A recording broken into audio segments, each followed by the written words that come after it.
Oi, pessoal. Hoje a gente tá aqui fazendo o nosso podcast, nosso terceiro podcast. E a gente veio com uma visita com a Isabela, né? Que veio aqui falar com a gente sobre um pouquinho sobre as drogas, né?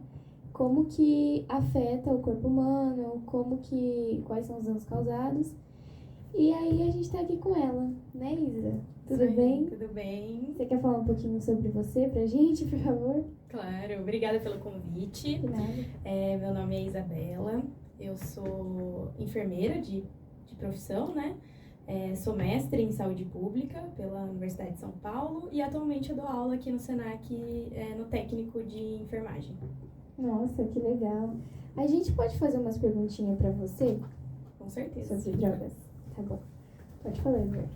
É muito importante para deixar claro que é muito importante a gente, no episódio passado a gente também estava aqui com uma psicoanalista, assim, acredito que conhecendo várias pessoas da área aí da saúde, a gente pega várias expectativas diferentes sobre o assunto e sobre a maneira de conscientização também, que podem ter diferentes pontos de vista.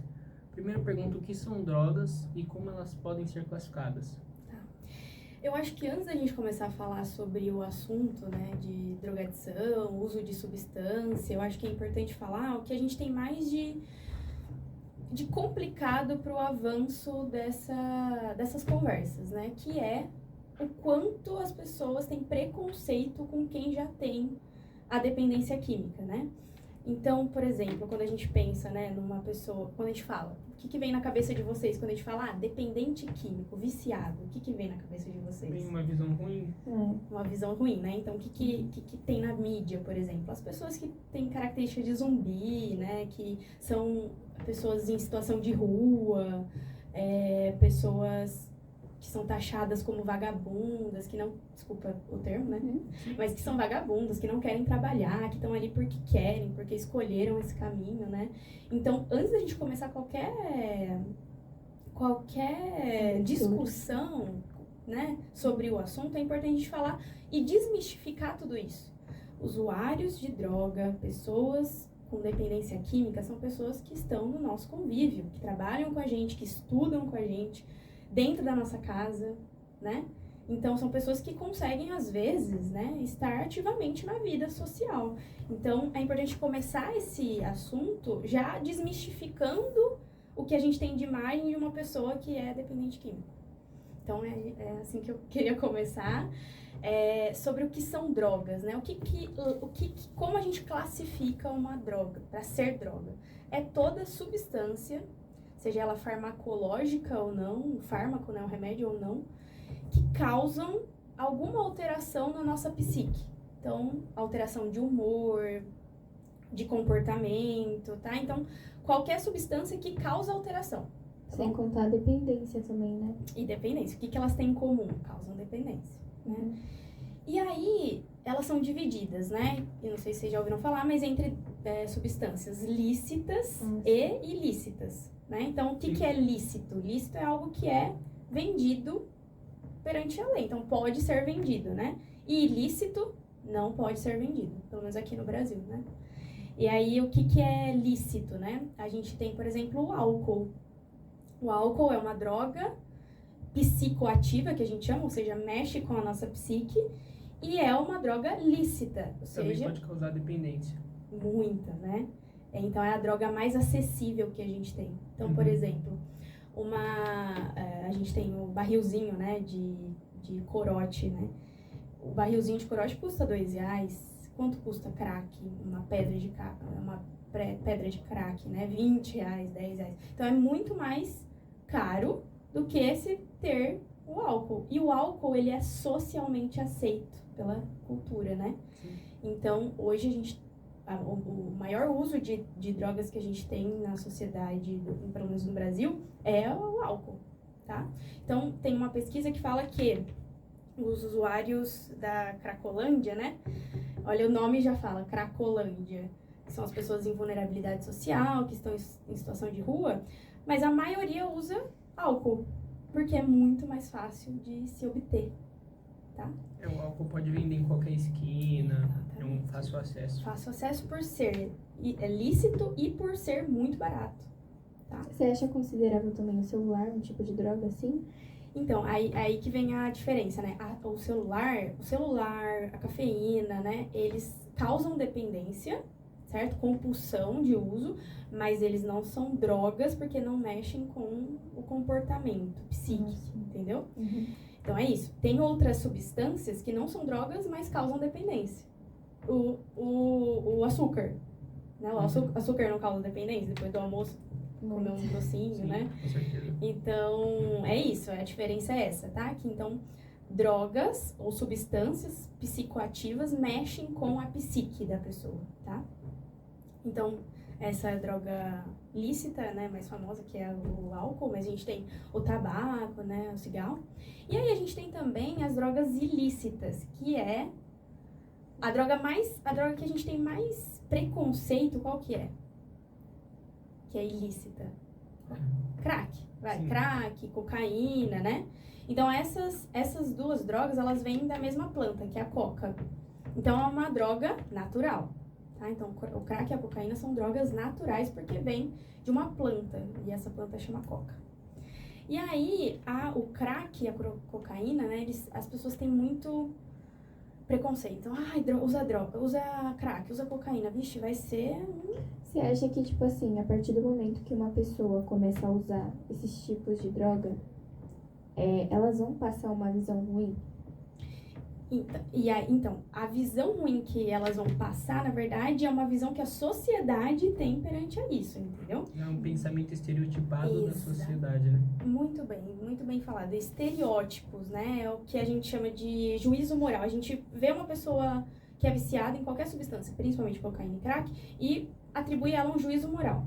Sim. É vagabunda. Tá aí porque quer. Usou porque quer, né? E não é assim. E aí a gente Principalmente se for de classe baixa, assim, né? Principalmente se for pessoa que tá em vulnerabilidade, né? Exatamente. Marginalizada, né? Você sabe dizer pra gente que, assim, quais são os danos de curto a longo prazo que as drogas, esse tipo de droga, tanto ilícita quanto lícita, causa ao longo do tempo, ao decorrer, assim?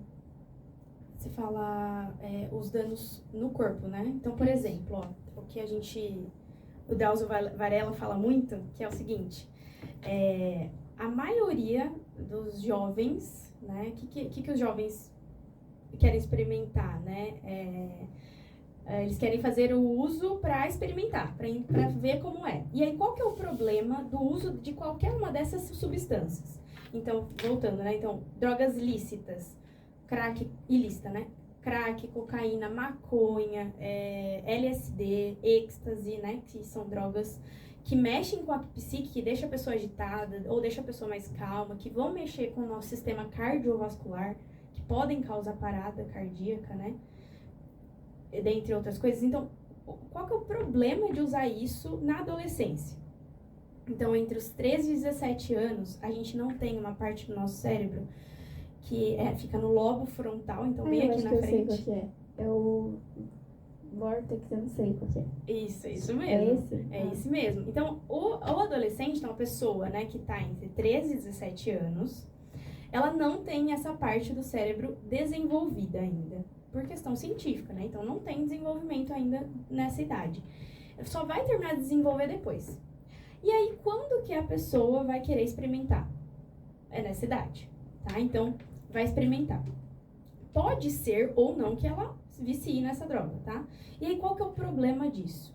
Se ela começa a utilizar essa droga, essa substância, ela pode atrasar o desenvolvimento do lobo frontal, né? Do córtex. E aí, qual que é o problema disso? Ela vai ter problemas de memória, de concentração. Essa parte do cérebro, ela é responsável pela tomada de decisão.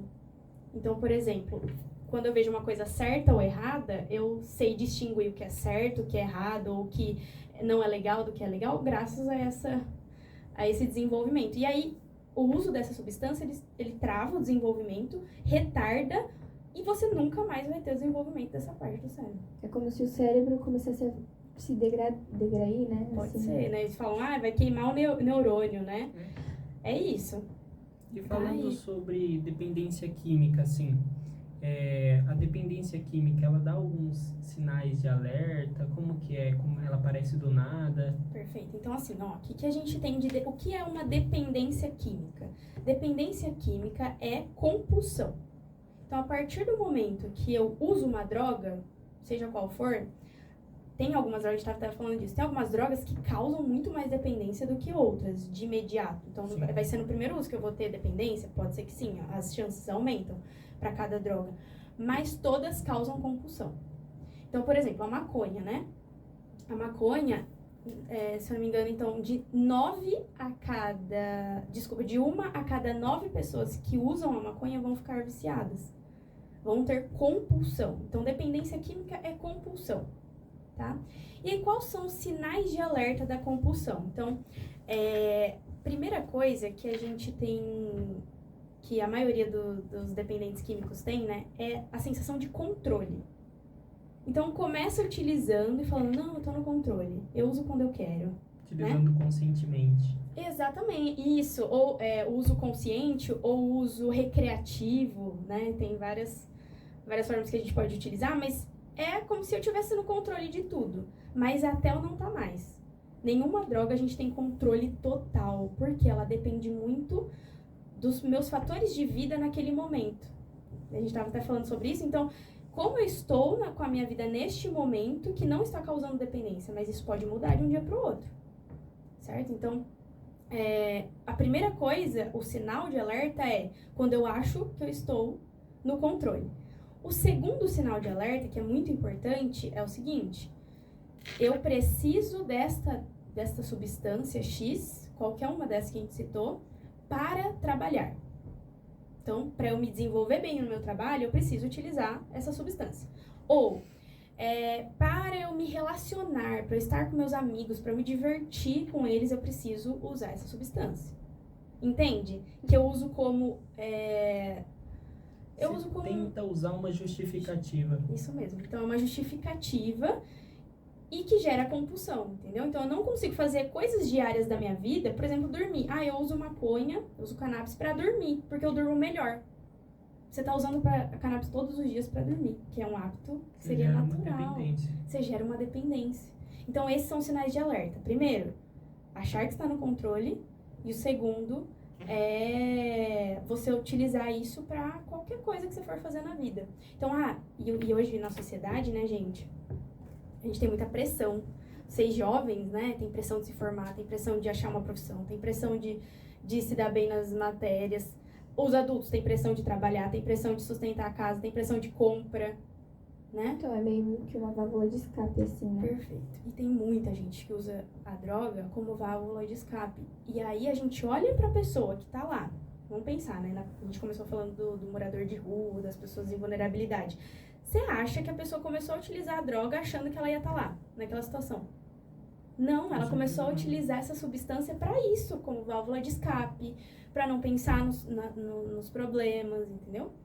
Mas eu, dando minha opinião, assim, eu acho que, tipo assim, se a pessoa já tem, tipo, alguma relação com as amizades, assim, eu acho que fica bem mais fácil de ela se, tipo, ir atrás, né, das drogas, não fica?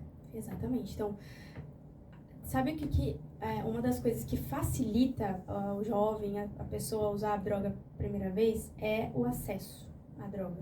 Então, se eu tenho amigos que usam, eu tenho pais que usam, pessoas no meu convívio que têm facilidade no uso de droga, de acesso a essa droga, é muito mais fácil que eu tenha essa primeira oportunidade de utilizar a droga, entendeu? Esse primeiro contato, então, que você disse é muito importante, porque a amizade, o ciclo de vida, de vivência ali vai influenciar muito nessa questão. Então, pessoas que estão fazendo o tratamento, o ideal é que elas se afastem desse círculo, por exemplo. Às vezes, por pressão social, você acaba cedendo, né? Achando que até ali você pode segurar com a sua mão, você tá no controle da situação e de repente sai e a pessoa nem percebe. É isso mesmo. Vocês, já teve alguma, tipo, experiência com algum usuário dependente químico disso? Já, e aí já tive, inclusive, pacientes, né, que eu participei do tratamento, ou que em algum momento foram meus pacientes, meus clientes, E também pessoas perto de mim, né? E pessoas que não se consideravam viciadas. Mas que eu, né, como qualquer pessoa que entenda um pouco mais sobre ser dependente químico, sabe que aquela pessoa está vivendo esse processo de dependência química. Então, a maioria, o que acontece com a maioria?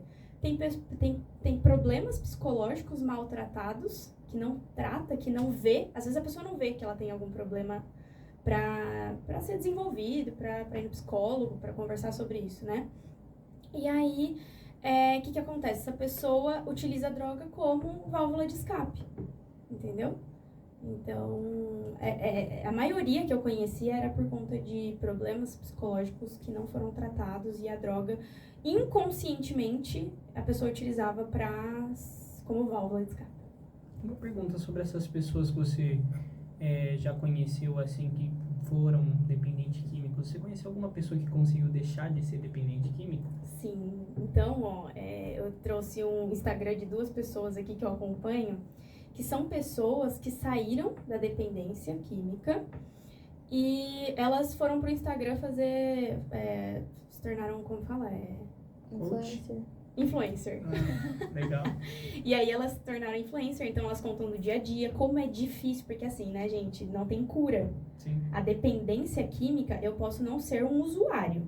Então, eu faço, sei lá, eu sou tabagista, eu era tabagista, então eu não sou mais usuário, certo? Eu não fumo mais todo dia, mas eu ainda sou dependente química, isso pra sempre.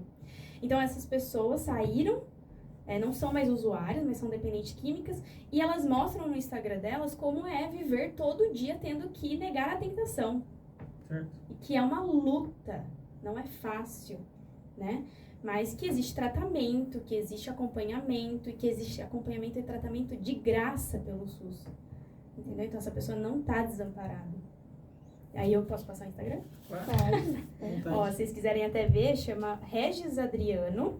Ele era skatista, né, na adolescência, adorava andar de skate e tal. E aí ele conheceu o mundo das drogas, infelizmente ele estava em situação de rua. Quando ele decidiu sair das drogas, e aí isso tudo demorou, se eu não me engano, tá? Posso estar enganada, mas 12 anos para ele conseguir sair das drogas. Desde o dia que ele decidiu sair até ele conseguir, 12 anos, tá? E a Gabriela Bogo também, que posta bastante. Acredito que essas pessoas que são dependentes químicas e que deixaram de utilizar drogas são pessoas bem aptas para conscientizar também, né? Porque podem dar grandes motivações a usuários de drogas. Isso mesmo. E eles são bem conscientes em tudo que eles falam, assim. Eles passam um conteúdo consciente, sabe? E tem poder de fala, né? Com certeza. Experiência própria. Experiência própria. Então é bem legal acompanhar, assim. E é isso, eu acho que uma coisa importante falar é que todas essas drogas que a gente citou também, elas têm aquele fator de tolerância, né? Esse fator de tolerância, o que é? A pessoa que usa uma vez, então eu usei álcool quando eu tinha 15 anos, e aí eu bebi. Uma latinha me deixou bêbada, né? E aí eu continuo usando. Quando eu tenho 40 anos, sei lá, 30, 25 anos, eu vou beber muito mais dessa quantidade de uma latinha pra ficar bêbada, né, no estágio que eu bebi a primeira vez. Então, isso acontece com todas as drogas. Para eu pegar o barato, né, de qualquer droga, conforme eu uso muito tempo, eu desenvolvo tolerância. Então, eu tenho que usar muito mais para chegar no barato que eu tive da primeira vez. E isso causa compulsão, isso causa abstinência, né? Então, é um grande problema. Você acha que as drogas são consideradas transtornos, assim? Não. Na verdade, pessoas que têm, por exemplo, TDAH, transtorno Déficit de déficit de atenção. TDAH. De hiperatividade e atenção. Isso mesmo. Então, TDAH, né? A pessoa, ela já tem compulsão por si, não tem? Sim. Dentro dos sintomas. Ela tem muito mais chance de ser dependente químico.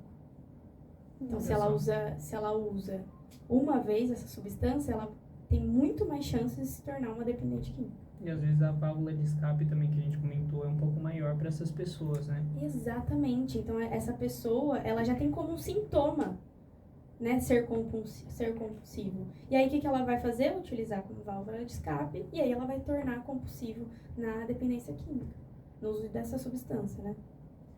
Você acha que a educação ajuda na prevenção de drogas? Até porque é o que mais está, na nossa idade, é o que mais se vê drogas, né? É verdade. A gente... Eu já fui jovem, né? Então, também tenho poder de fala, que é o quê? O que chega de forma educativa pra gente, né? As rodinhas de amizade, né? Então, quando a gente tá numa festa com outros colegas... E o que a gente sabe sobre droga quando a gente é jovem? Que o barato é legal, né? Então, eu tô numa festa, eu quero me divertir, então LSD, êxtase, pra você ficar agitado, né? Porque ninguém quer dormir na festa. Eu tô muito nervoso com a prova, usa maconha, porque você vai ficar bem, você vai ficar relaxado. Então é isso que os jovens sabem, porque a informação circula entre os grupos jovens, não é? A informação circula, isso não tem como travar. Se a gente combate o uso da droga de forma agressiva, né, mostrando medo, mostrando, né, que não tem benefício nenhum, é um problema. Porque os jovens vão usar e vão falar, nossa, que legal, é muito bom, o resultado é muito bom. E é isso que eles sabem. E aí, qual que é o papel, por exemplo, dos educadores, das escolas, né? É mostrar quais são as consequências. Não, tudo bem, olha, realmente a maconha ela vai relaxar, né? Ela causa isso é uma verdade. E a gente mentir é pior. Mas o que causa? Quais são os malefícios? Quais são os danos do uso? Entende? Qual é o dano do uso, principalmente pro adolescente? Como isso vai influenciar? Outro dia a gente até conversou com a psicoanalista, né?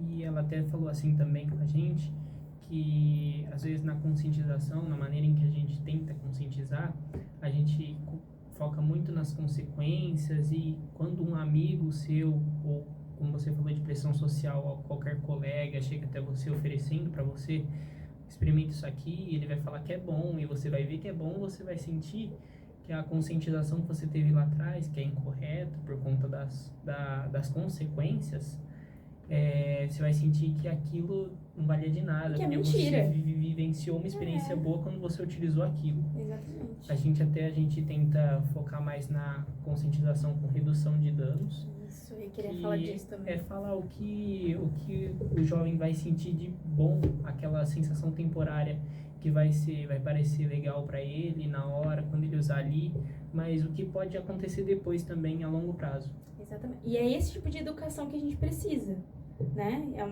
É uma educação que a gente chama de libertadora, né? É uma educação que a gente fala a verdade. Não precisa mentir pro jovem, não precisa.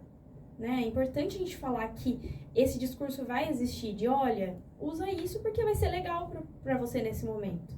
Tanto que vai chegar até ele mais cedo ou mais tarde, né? Exatamente.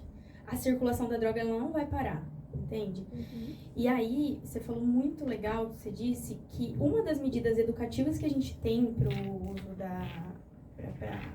para minimizar o impacto do uso da substância é a política de redução de danos. E aí é uma política pública que foi, se eu não me engano, ela surgiu em 1994 no Brasil, tá? E o que fala essa política? Redução de danos para quem já é usuário, por exemplo. Para quem é dependente químico. O que é reduzir danos para esse dependente químico? Por exemplo, pessoas que fazem uso da cocaína, às vezes eles diluem a cocaína, né? E injeta. E aí, qual que é o problema de ficar compartilhando essas seringas? Além do problema de droga, a gente tem o problema de infecção sexualmente transmissível. HIV, sífilis, hepatite, né? Entre outras que são transmitidas por via do sangue. E aí, como a gente minimiza? A gente vai conseguir tirar ele da droga? Não, né? É mais difícil, né? Mas a gente consegue minimizar o impacto dessa pessoa não estar transmitindo a droga? Sim, como? Dando seringa, né? Seringa, agulha, né? Lacrada pra ele.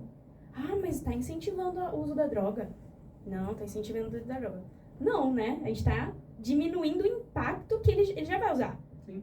Então a gente tá diminuindo o impacto que é a transmissão de doenças, de infecções sexualmente transmissíveis, entende? Sim. Então a política de redução de danos, ela vem pra diminuir o preconceito contra essas pessoas, ela vem para diminuir a infecção por doenças sexualmente transmissíveis e para educar.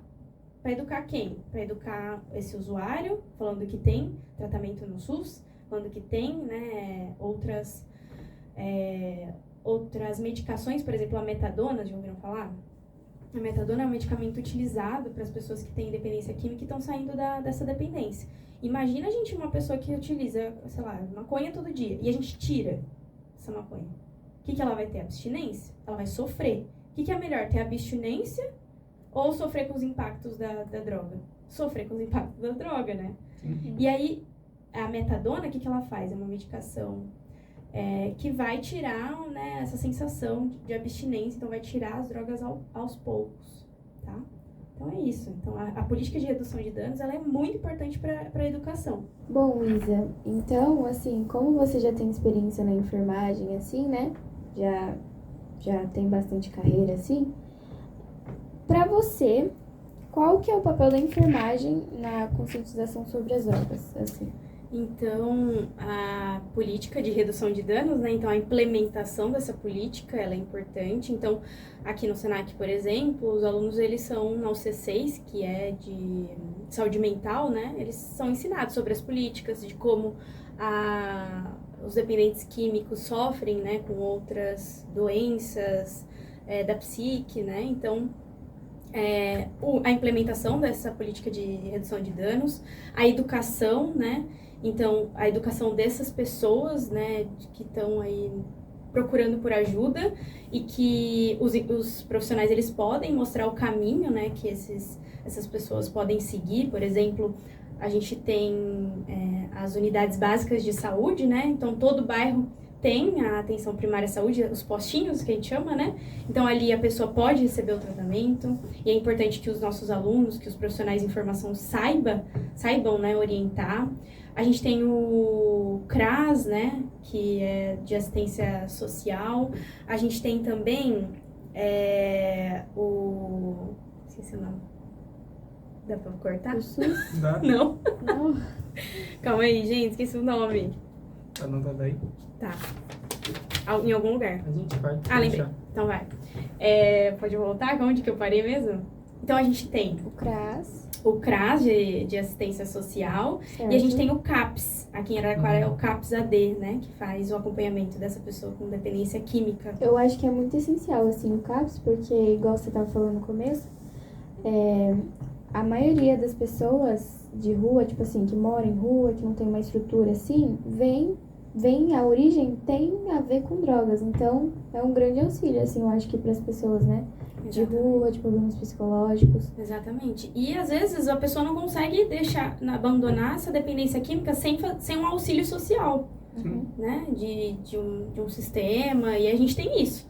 E é importante as pessoas saberem que precisam desses auxílios para sair da dependência, da compulsão, tá? Então a gente tem o CAPS, álcool e droga, então a gente chama CAPS AD, e a gente tem Araraquara. A gente tem os postos de saúde, tá? Então o postinho de saúde também consegue influenciar nesse auxílio. E a gente tem o CRAS, tá? Então a importância do processo de formação desses profissionais de enfermagem também é importante para que eles consigam educar, que eles consigam orientar, para que eles sirvam de base, né, na implementação da política de redução de danos, certo? E também não sejam mais uma pessoa que só julga, né, que coloca aí... Que até educa da maneira menos eficiente, de uma maneira menos adequada, assim como a gente já falou. Isso, e a gente falou, né, da educação a partir do medo, da opressão, né, que isso não é legal. Então, é importante também. A gente falou muito aqui também de como as drogas podem afetar o nosso psicológico. Tem outros meios em que a droga podem nos afetar psicologicamente, que a gente não mencionou aqui ainda? Sim, então, isso tudo varia de acordo com a droga, né? Porque cada uma vai causar um dano, cada uma vai causar uma reação, por exemplo, tá? Então, tem droga que, por exemplo, vai alterar o nosso humor. Então, vai nos causar mais depressão, né? Aí a pressão vai lá embaixo e a gente fica mais retraído. Tem droga que vai causar mais agitação, estresse, né? Vai te deixar mais Mexer no nosso emocional. animado. Exatamente. Tem droga que vai mexer com a nossa psique, né? Então, vai causar psicose, que a gente chama. Então, vai ter alucinação, né? Vai ter delírio, vai ficar delirando. Você acha também que, tipo assim, a crise de pânico tem muito a ver com droga? Pode ser? Sim, tem droga que tem potencial para causar crise de pânico, tá? Então, às vezes a pessoa ela fica alucinada e junto vai ter uma crise de pânico. Por exemplo, êxtase e LSD. LSD, né? Então, essas drogas, elas têm um grande potencial para causar crise de pânico. Outra coisa mas os alunos perguntam, né, professora, mas uma vez usando uma substância psicoativa, tem chance de causar esquizofrenia permanente? Tem.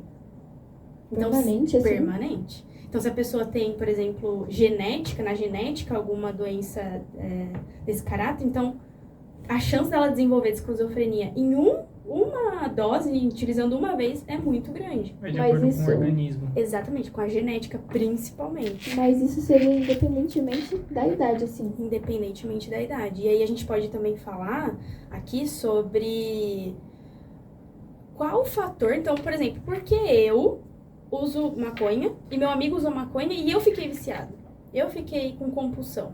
Porque aí depende de outros fatores. Genética influencia demais, então desenvolvimento de doenças, transtornos mentais, assim, mas também no desenvolvimento da compulsão. Então, significa que se meu pai é dependente químico de álcool, eu vou ser dependente químico de álcool? Não necessariamente. Não necessariamente, nem toda pessoa vai ser, mas tem grandes possibilidades de se eu usar o álcool, eu vou me tornar um dependente químico por ter na família um dependente químico.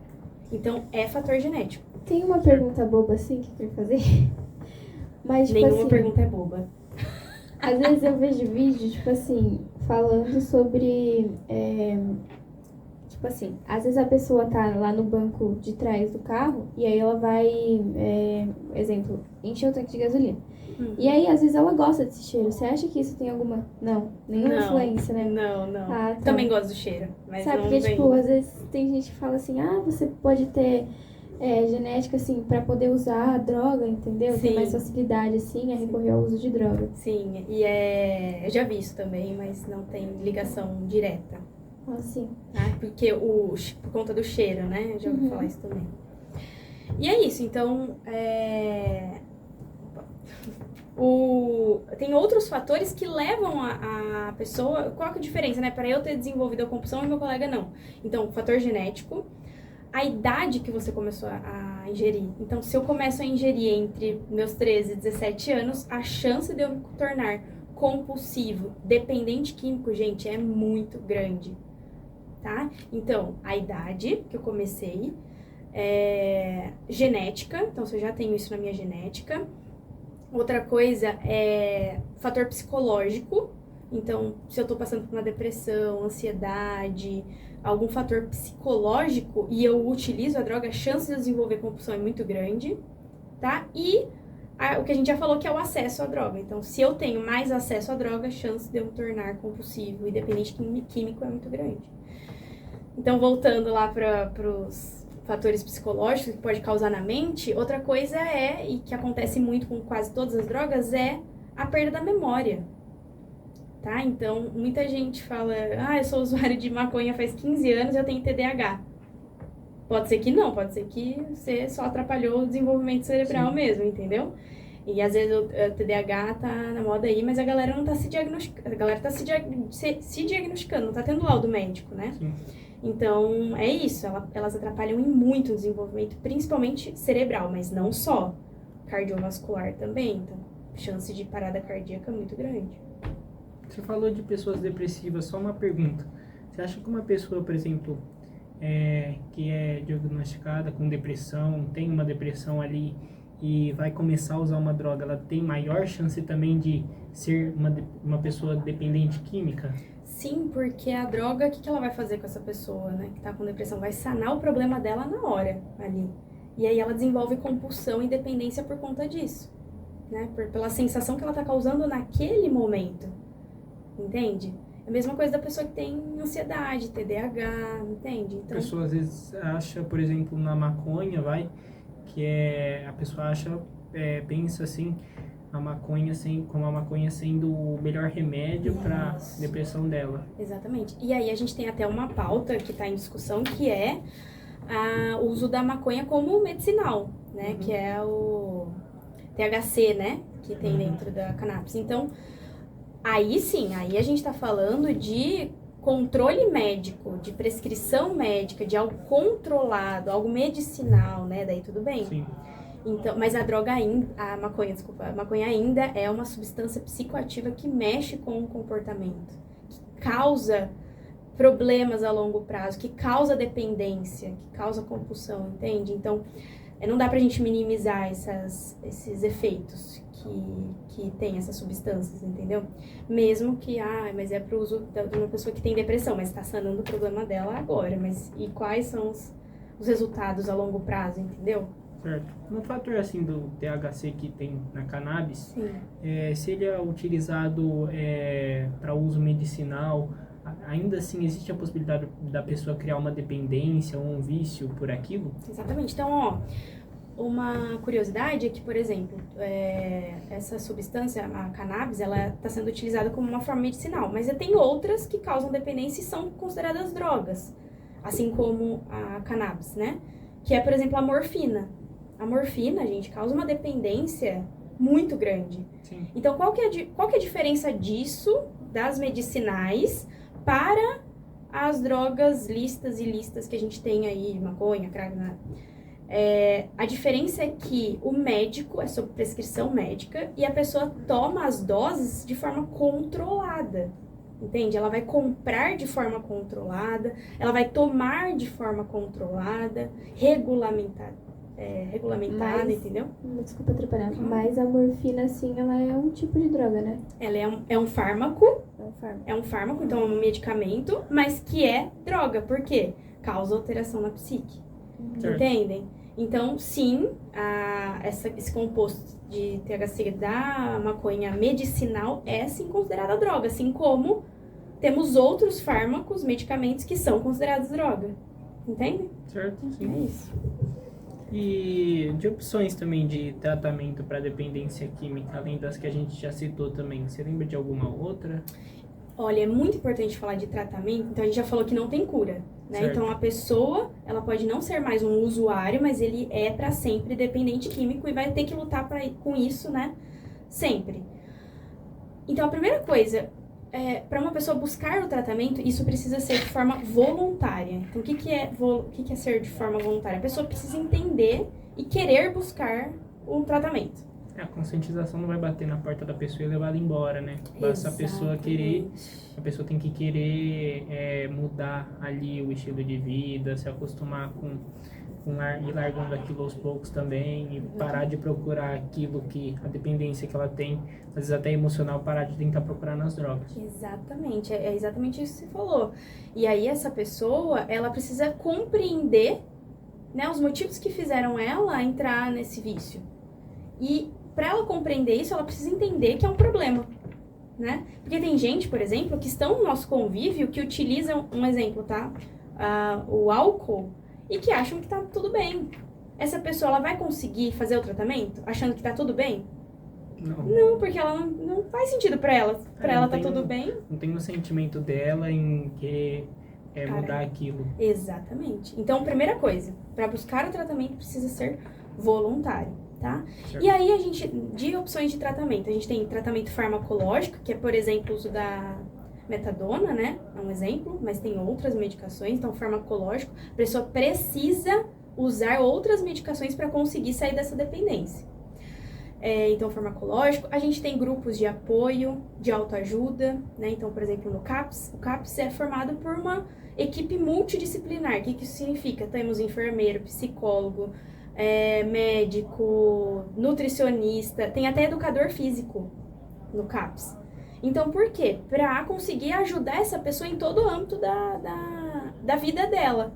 Porque às vezes, é o que você falou, ela tá ali focada na droga. Se a gente fazer um exercício físico, um exercício de respiração, E se a gente fazer uma sessão de autoajuda, né? Com um grupo de apoio, com outras pessoas que passam por esse problema, entendeu? Sim. Então, grupos de autoajuda, farmacoterapia, musicoterapia, tá? Então, a gente tem aí um leque de opções para utilizar, principalmente com o uso da psicoterapia, né? Acompanhamento com psicólogo, tá? Então, é tratar a dependência. O que faz eu ser dependente, entendeu? Então, o tratamento ele é muito mais voltado para isso.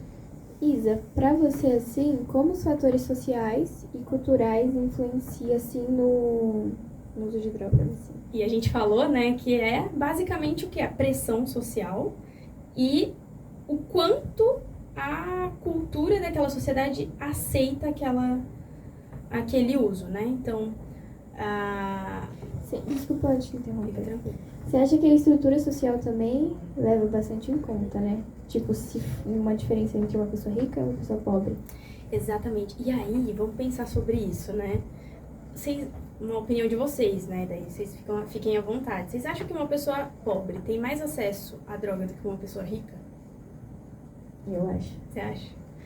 Na verdade, eu não sei, porque eu acredito que, ainda mais se você for pensar em jovens da nossa idade, eu acho que independente de onde a pessoa esteja ou onde ela estude, eu acho que, querendo ou não, as ofertas vêm. Às vezes um amigo que você sempre conviveu normalmente, às vezes um amigo que você até considera ele certinho, filho de bons pais, Sim. Às vezes ele chega em você e te oferece uma droga e não é nem algo que você espera. É isso mesmo. E é isso mesmo. Então, não necessariamente a pessoa que tá, né, a pessoa que é mais pobre, a pessoa que é mais rica, classe média, classe baixa, né, a diferença vai ser o quanto de acesso eu tenho àquela droga, somente. E aí, por exemplo, a pessoa rica, ela vai ter mais dinheiro para conseguir. A pessoa pobre talvez tenha mais contato com o tráfico. Eu acho que, tipo assim, o pobre, eu acho que ele dá mais oportunidade para as pessoas ricas ir lá e comprar, porque normalmente a dificuldade do dinheiro tá ali na sociedade pobre, entendeu?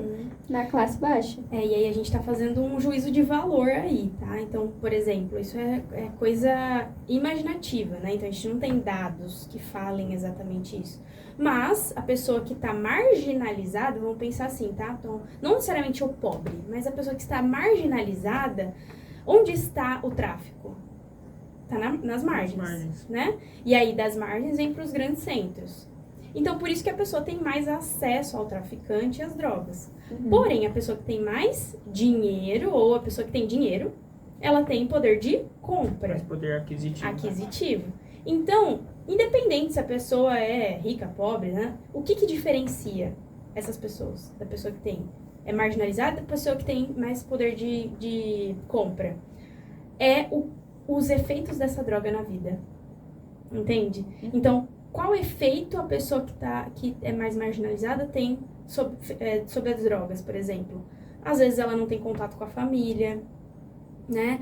Às vezes ela precisa trabalhar muito mais e aí ela não consegue por conta do vício, né? E uma das características do vício e da dependência química é o quê? Você parar de fazer tudo o que você faz, o que você gosta, o que você considera bom pra sua vida para focar no vício. Então, por isso que as pessoas, elas às vezes estão em situação de rua, né? E por isso que as pessoas, às vezes, elas estão sem trabalho, com dívida, porque o foco delas é a substância, é o uso da substância, entende? Aí é a parte de tomar banho, daí tem todo aquele... E às vezes também uma pessoa com maior poder aquisitivo tem maior acesso aos tratamentos, né? Pode ser também, e às vezes a família ajuda mais, tem entendeu? maior apoio familiar. Mais apoio, é isso mesmo. Às vezes consegue pagar um psicólogo particular, Sim. entendeu? Sim. Então, não que a pessoa marginalizada e vulnerabilizada não tenha, tem, porque é pelo SUS, tá? Mas a pessoa que tem mais poder aquisitivo, ela tem aí acesso a tudo particular, né? Então, psicólogo, tá? Internações particulares, entendeu? Então, a gente tem aí os compositores, os músicos, né? Que ficam internados, né? Durante um longo período. Mas por quê? Porque eles têm esse acesso. Então, acho que a maior diferença entre essas questões sociais é o quanto a droga vai prejudicar a vida dessa pessoa e não mais o acesso. É porque eu acho que, assim, independentemente da pessoa que for influenciada, assim, eu acho que o impacto vai ser o mesmo, né? Assim, da droga, né? Vai causar dependência, vai dar isso. dano. Exatamente. Quanto à dependência, não muda. É a mesma coisa para todo mundo, mas o impacto na vida, daí muda. Então, a chance da pessoa que está em vulnerabilidade de perder a casa com uso de substância, sim, por exemplo, verdade. né? É muito maior do que a pessoa que tem poder aquisitivo perder a casa. E aí, quanto mais de problema vai gerar para ela, por exemplo, se ela perder a casa? Não é? Ela vai pra rua. Entende? Então, os impactos, essa é a grande diferença entre essa questão social, né? O impacto para a pessoa que está em vulnerabilidade já é muito maior do que a pessoa que tem mais poder aquisitivo, tá? Entendeu? Sim. Também é uma coisa que a gente gostaria de perguntar aqui, conversando com você, que mensagem você gostaria de deixar para quem enfrenta problemas com drogas? Tá, então a primeira coisa, a pessoa precisa entender por que começou o uso, né? Então, por qual motivo eu usei a primeira vez? Então, esse é o primeiro ponto. Então, foi pra me socializar, foi pra relaxar, foi porque eu usei a primeira vez. A segunda coisa que ele tem que pensar é por que eu continuo usando, tá? A partir dessas duas reflexões, ele vai conseguir entender quais problemas ele enfrenta com esse comportamento. E aí ele vai conseguir procurar tratamento, tá? Então, o tratamento temos disponível no SUS, né? Pelo CAPS, pelo CRAS, tá? Pela Unidade Básica de Saúde que a gente tem em todos os bairros. Então é isso, é entender esse comportamento, por que ele surgiu, de que forma ele continua e buscar um tratamento. E o apoio da família, gente, é essencial. Então, se tem alguém dependente químico na família, é muito importante o apoio dessa pessoa, sabe? Mesmo que ela ainda não tenha enxergado a dependência, porque às vezes a pessoa não enxerga a dependência, né? Porque ela continua ativa e tudo mais, mas o apoio da família com essa pessoa é muito importante. Estimulante. Exatamente. E se você tem 13 e há 17 anos, não utilize drogas, né? Eu sei que é uma pressão social muito grande, né, para interagir entre os grupos e tudo mais, mas os efeitos a longo prazo, principalmente com o uso dentro desse período, é muito grande. Então, acho que é isso. Muito obrigada pelo convite. A gente que agradece, é um Vocês são prazer. agradece. Muito obrigada. Tchau, tchau.